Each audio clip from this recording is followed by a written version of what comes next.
বগুড়া ৬ আসনে বিএনপির চেয়ারম্যান তারেক রহমান বিপুল ভোটে এগিয়ে রয়েছেন। আমরা যতটুকু জানতে পেরেছি, বগুড়া ৬ যে আসনটি রয়েছে, তারেক রহমান কিন্তু এখন পর্যন্ত ১০১টি কেন্দ্রের ফলাফল আমাদের হাতে এসে পৌঁছেছে এবং এই যে ১০১টি কেন্দ্রের ফলাফল, এটিতে কিন্তু প্রায় ৭৭,০০০ ভোটে কিন্তু এগিয়ে রয়েছেন বিএনপির চেয়ারম্যান তারেক রহমান। এবং তারেক রহমানের যে আসনটি রয়েছে বগুড়া ৬ আসন, এই আসনে আপনাদেরকে যদি নির্বাচনের ফলাফলের পরিসংখ্যানটা একটু আমি জানানোর চেষ্টা করি, তাহলে জানবেন যে বগুড়ার ধানের শীষ নিয়ে তারেক রহমানের ১,৪৪,৯১৩টি ভোট এখন পর্যন্ত ১০১টি কেন্দ্রের ফলাফল অনুযায়ী কিন্তু তিনি পেয়েছেন এবং দাঁড়িপাল্লা পেয়েছে ৬৭,৮২৩ ভোট। এখন পর্যন্ত বগুড়া জেলা প্রশাসক এবং রিটার্নিং কর্মকর্তার কার্যালয় থেকে আমাদেরকে ১০১টি কেন্দ্রের ফলাফল কিন্তু জানানো হয়েছে। বগুড়া ৬ যে আসনটি রয়েছে, এই আসনে তারেক রহমান বিপুল ভোটে এগিয়ে রয়েছেন এবং তারেক রহমান আগামীর যে বগুড়া ৬ আসনের এমপি, এটি কিন্তু এখন পর্যন্ত যতটুকু আমরা ধারণা করছি, যেহেতু তিনি এত ভোটে একটা বিশাল ভোটের ব্যবধানে কিন্তু তিনি এগিয়ে রয়েছেন। প্রায় আপনাদেরকে যদি বলি ৭৭,০৯০ ভোটে এখন পর্যন্ত তারেক রহমান বগুড়া ৬ আসন থেকে এগিয়ে রয়েছেন। আপনাদেরকে অন্যান্য আসনের যদি ফলাফল জানানোর চেষ্টা করি, বগুড়া ৭ যে আসনটি রয়েছে, এই আসনের প্রাপ্ত কেন্দ্র আমাদের কাছে এখন পর্যন্ত ১৩৬টি কেন্দ্রের ফলাফল আমরা এখন পর্যন্ত জানতে পেরেছি। ধানের শীষে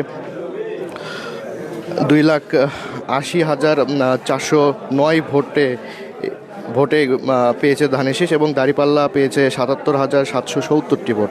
বগুড়া ৫ যে আসনটি রয়েছে, বগুড়া ৫ আসনে ১,৬২,৮০২ ভোট পেয়েছে ধানের শীষ।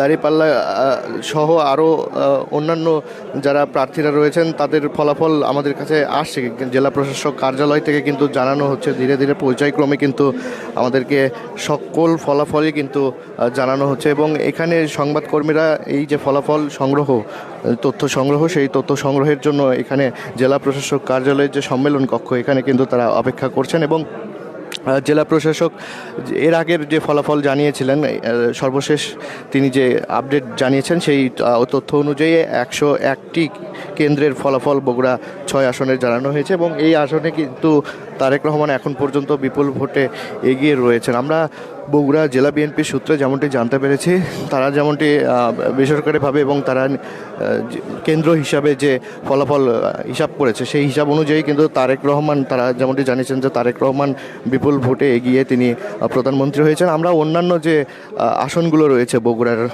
বগুড়া ১, ২, ৩, ৪, এই আসনগুলোতেও কিন্তু বিএনপি বিপুল ভোটে এগিয়ে রয়েছে বলে আমরা জানতে পেরেছি। বগুড়ার অন্যান্য আসন যেগুলো রয়েছে, সেই আসনগুলোর তথ্য যদি আপনাদেরকে একটু আমি জানানোর চেষ্টা করি, তাহলে বগুড়ার ৬ যে আসনটি রয়েছে এটি জানানোর পরে বগুড়া ৭ যে আসনটি রয়েছে, এটিতে কিন্তু ধানের শীষ পেয়েছে ২,৮০,৪০৯ ভোট, দাঁড়িপাল্লা পেয়েছে ৭৭,৭৭০ ভোট।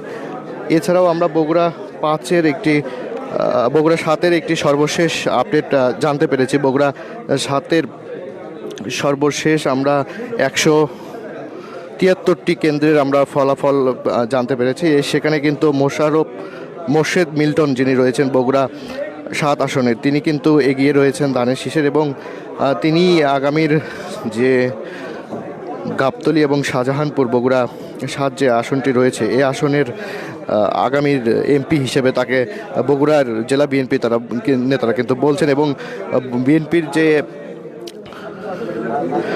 মোশাররফ মিল্টন বাংলাদেশ জাতীয়তাবাদী দল বিএনপি ধানের শীষের প্রার্থী এবং তিনি কিন্তু 2,62,501 ভোট পেয়েছেন এবং তার নিকটতম প্রতিদ্বন্দ্বী পেয়েছেন 1,15,184 ভোট। দাঁড়িপাল্লার প্রার্থী ছিলেন এখানে কিন্তু গোলাম রব্বানী এবং আমরা একটু আপনাদের সাথে কথা বলানোর চেষ্টা করব, যারা এখানে বিএনপির নেতারা রয়েছেন তাদের সাথে একটু আপনাদেরকে আমরা সরাসরি সংযুক্ত করার চেষ্টা করব, একটু জানতে চাইব তাদের।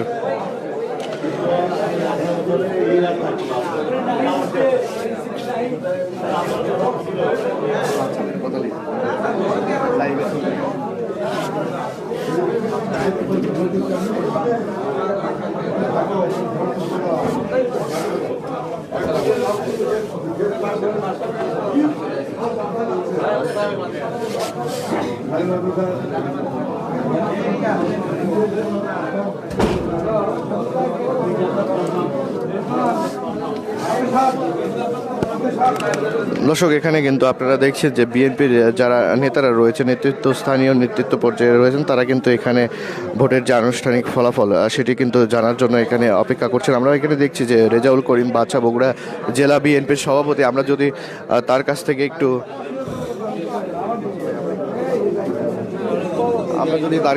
দর্শক একটু তার কাছ থেকে যদি জানার চেষ্টা করি, এখন পর্যন্ত তারেক রহমান বিপুল ভোটে এগিয়ে রয়েছেন, যদিও রিটার্নিং কর্মকর্তার কাছ থেকে এখনো আনুষ্ঠানিক ফল আমরা জানতে পারিনি। আপনাদের অনুভূতিটা কেমন? বগুড়াবাসী খুব খুশি, আমরা তাদের সাথে কথা বলে যেমনটি জানতে না। ধন্যবাদ। এটি শহীদ রাষ্ট্রপতি জিয়া রহমানের জন্মভূমি বগুড়া। এটি আমাদের প্রিয় চেয়ারম্যান জনাব তারেক রহমানের জন্মভূমি বগুড়া।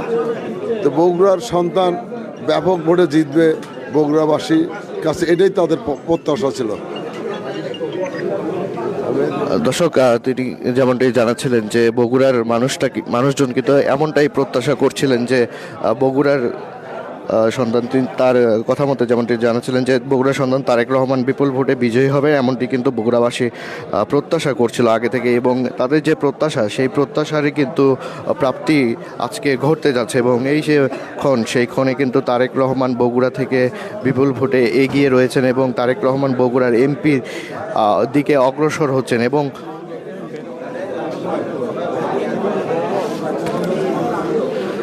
এবং আপনারা যতটুকু জানতে পেরেছি যে তারেক রহমানের এই যে আসনটি রয়েছে সেই আসনে কিন্তু এক আনুষ্ঠানিক ফলাফল ঘোষণা হতে আরও একটু সময় লাগবে, যেহেতু 101টি কেন্দ্রের আনুষ্ঠানিকভাবে এখানে জেলা প্রশাসক এবং রিটার্নিং কর্মকর্তা তিনি কিন্তু ফলাফল ঘোষণা করেছেন। আরও বাকি রয়েছে 49টি কেন্দ্রের ফলাফল, এবং এই যে বাকি কেন্দ্রটি রয়েছে এই বাকি কেন্দ্রগুলোর ফলাফল জানার পরেই কিন্তু বেসরকারিভাবে তারেক রহমানকে এমপি হিসেবে এখানে ঘোষণা করা হবে। আমরা দেখছি যে বগুড়ার জেলা প্রশাসক কার্যালয়ের যে সম্মেলন কক্ষ রয়েছে, এখানে কিন্তু বিএনপির এমপি প্রার্থী মোশাররফ হোসেন তিনি কিন্তু এসেছেন, এবং মোশাররফ হোসেন তিনিও কিন্তু বিপুল ভোটে এগিয়ে রয়েছেন। আপনাদেরকে একটু দর্শক দেখানোর চেষ্টা করছি বগুড়া জেলা প্রশাসকের যে সম্মেলন কক্ষ, এখানে কিন্তু একটি আনন্দঘন মুহূর্ত সবাই উদযাপন করছেন, এবং এই মুহূর্তে কিন্তু সেই বিজয়ের দ্বার প্রান্তে বিএনপি, এবং বগুড়ার সবগুলো আসন যেগুলো আসন রয়েছে সবগুলো আসনেই কিন্তু বিএনপি একেবারে বিজয়ের প্রায় দ্বার প্রান্তে রয়েছে।